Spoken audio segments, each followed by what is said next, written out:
ಸೀರಿಯಲ್ಗಳು ಬರಕ್ ಮೊದ್ಲಿಂದಾನು ಡೈವರ್ಸ್ ಕೆಲಸ ನಡೀತಾ ಇತ್ತು, ಅತ್ತೆ ಸೊಸೆ ಜಗಳ ಆಯ್ತು, ಇಷ್ಟೊಂದಿರ್ಲಿಲ್ಲ. ಒಬೆಸಿಟಿ ಮೇಡಮ್ ಹೇಳಿದಾಗೆ ಅವಾಗ್ಲೂ ಫ್ಯಾಟಿ ಜನ ಇದ್ರು, ಅವಾಗಲೂ ರೋಗ ಆಯ್ತು, ಅವಾಗಲೂ ಕಾಯಿಲೆ ಎಲ್ಲ ಆಯ್ತು. ಜಾಸ್ತಿ ಆಗಿದೆ ಅಂತ ಬರೀ ಇವಾಗ. ಅಲ್ಲಲ್ಲ ಇವಾಗ ಜನಗಳು ಜಾಸ್ತಿ ಆಗಿದಾರಲ್ಲ ಮೇಡಮ್. ಮೊದಲು ಪಾಪ್ಯುಲೇಷನ್ ಎಷ್ಟು, ಇವಾಗ ಪಾಪ್ಯುಲೇಷನ್ ಅವಾಗ ಎಷ್ಟಿದೆ? 10% ಮೊದಲು ಈಗ 100% ಆಗೋಗಿದೆ. ಎಷ್ಟು ಹಾಸ್ಪಿಟ್ಲ್ಗಳಿತ್ತು, ಇವಾಗ ಎಷ್ಟು ಹಾಸ್ಪಿಟ್ಲ್ಗಳಿದೆ? ಎಲ್ಲಾ ಸೂಪರ್ ಸ್ಪೆಷಾಲಿಟಿ ಹಾಸ್ಪಿಟ್ಲ್ಗಳೇ. ನಾವು ಮೊನ್ನೆ ನಿಮ್ಮ ಮಾಧ್ಯಮದಲ್ಲಿ ನೋಡಿದೆ ಒಂದು ಹಾಸ್ಪಿಟ್ಲಲ್ಲಿ ಸತ್ ಮೇಲೂ 4 ದಿನ ಟ್ರೀಟ್ಮೆಂಟ್ ಕೊಟ್ಟು ದುಡ್ಡು ವಸೂಲು ಮಾಡಿದ್ದಾರೆ ಅಂತ. ಹಾಗಾದ್ರೆ ಎಲ್ಲ ಹಾಸ್ಪಿಟ್ಲ್ ಮೇಲೆ ಇದು ಮಾಡೋಕ್ಕಾಗಲ್ಲ, ಎಲ್ಲ ಡಾಕ್ಟ್ರನ್ನ ದೂಷಣೆ ಮಾಡೋಕ್ಕಾಗಲ್ಲ, ಹೌದ್ ತಾನೆ?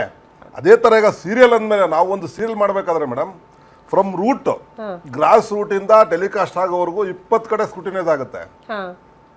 ಕತೆ ಮಾಡೋರು ಅದು ಇನ್ನೊಬ್ರು 10 ಜನ ನೋಡ್ತಾರೆ, ಒಂದು ಟೀಮ್ ಕಮಿಟಿ ಕೂತ್ಕೊಂಡು ನೋಡ್ತಿದೆ, ಆಮೇಲೆ ಪ್ರಿವ್ಯೂ ಆಗುತ್ತೆ. ಅದು ಸಮಾಜಕ್ಕೆ ಅಂಥ ಆಘಾತಕಾರಿ ಸಂದೇಶ ಇಲ್ಲ ಅಂದ್ರೆ ಮಾತ್ರ ಟೆಲಿಕಾಸ್ಟ್ ಮಾಡಿಸ್ತಾರೆ ಹೊರತು ಸುಮಾರು ಕಡೆ ರೀಶೂಟ್ ಮಾಡಿದ ಉದಾಹರಣೆಗಳು ಇದಾವೆ. ನಾನು ಅಮೃತ ಒಂದು ಸೀರಿಯಲ್ ಮಾಡ್ತಾ ಇದ್ದೆ ಕೆಂಡ ಸಂಪಿಗೆ ಅಂತ.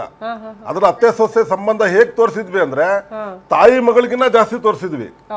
ಆತ ಅತ್ತೆ ಸಂಬಂಧ ತಗೊಂಡು ನಾನು ಪಾರ್ಕಲ್ಲಿ ಕೇಳಿದ್ವಿ, ನಾನು ವಾಕಿಂಗ್ ಮಾಡೋವಾಗ ನಾವು ವಾಕಿಂಗ್ ಮಾಡೋ ಪಾರ್ಕಲ್ಲಿ ಅತ್ತೆ ಸೊಸೆ ಜಗಳ ಆಗಿದ್ದನ್ನ ಇಬ್ರು ಒಂದಾಗಿದ್ದನ್ನ ನೋಡಿದೀನಿ ನಾವು. ಅಂತ ಒಳ್ಳೆ ಸೀರಿಯಲ್ಗಳು ಮಾಡಿದಾರೆ, ಇಲ್ಲ ಅಂತಲ್ಲ. ಕೆಲವೊಂದು ಇರ್ತವೆ ಮೇಡಮ್, ತುಂಬಾ ಒಳ್ಳೆ ಸೀರಿಯಲ್ ಮಾಡೋ ಜನ ನೋಡಲ್ಲ. ನೀವು ಒಳ್ಳೆ ಸಬ್ಜೆಕ್ಟ್ ಕೊಡಿ ನೋಡಲ್ಲ ಜನ, ಅಟ್ರಾಕ್ಷನ್ ಆಗೋದೇ ಏನೋ ಸ್ವಲ್ಪ ನೆಗೆಟಿವ್ ಇದ್ರೆ ಮಾತ್ರ. ಹೌದು. ಹಾಗಿರುವಾಗ ಈಗ ಸೀರಿಯಲ್ಗೆ ಅದಕ್ಕೆ ಆದ ಒಂದು ಬೌಂಡ್ರಿ ಇರುತ್ತೆ ಮೇಡಮ್, ಅದನ್ನ ದಾಟಿ ಯಾರು ಹೋಗಕ್ಕಾಗಲ್ಲ. ಆದ್ರೆ ಈಗ ಸೋಷಿಯಲ್ ಮೀಡಿಯಾಗಳಲ್ಲೂ ಬೌಂಡ್ರಿನೇ ಇಲ್ಲ, no limit.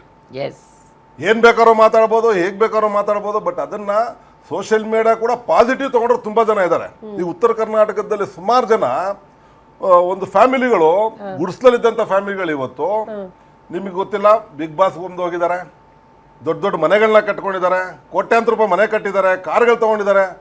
Social ಮೀಡಿಯಾದಿಂದಾನೆ, not serial film ಅಂದಲ್ಲ. ಟ್ಯಾಲೆಂಟ್ ಅನ್ನ ಪ್ರೂವ್ ಮಾಡ್ಕೊಳ್ಳೋಕೆ ಟ್ಯಾಲೆಂಟ್ ಒಳ್ಳೇದನ್ನ ತಗೊಳ್ಳಿ. ಈ ಸಮಾಜ ಅಂದ್ರೆ ಹಲವಾರು ತರದ್ದು ನೋಡ್ತೀವಿ ನಾವು. ಈಗ ಮೆಡಿಸಿನ್, ಒಂದು ಮೆಡಿಸಿನ್ 100 ಮೆಡಿಸಿನ್ ಇರ್ತವೆ. ಬಟ್ ಗಣೇಶ್ ಸರ್, ನಿಮ್ಗೆ ಅನ್ಸುತ್ತಾ, ಟು ಬಿ ಫ್ರಾಂಕ್, ಒಬ್ಬ ನೀವು ಅಂದ್ರೆ ಕಲಾವಿದರಾಗಿ ಪಕ್ಕಕ್ಕಿಟ್ಟು ಒಂದು ಜನಸಾಮಾನ್ಯ ರೀತಿಯಲ್ಲಿ ಯೋಚನೆ ಮಾಡಿದ್ರೆ ಸಾಯಂಕಾಲ ಆದ್ರೆ ಸರ್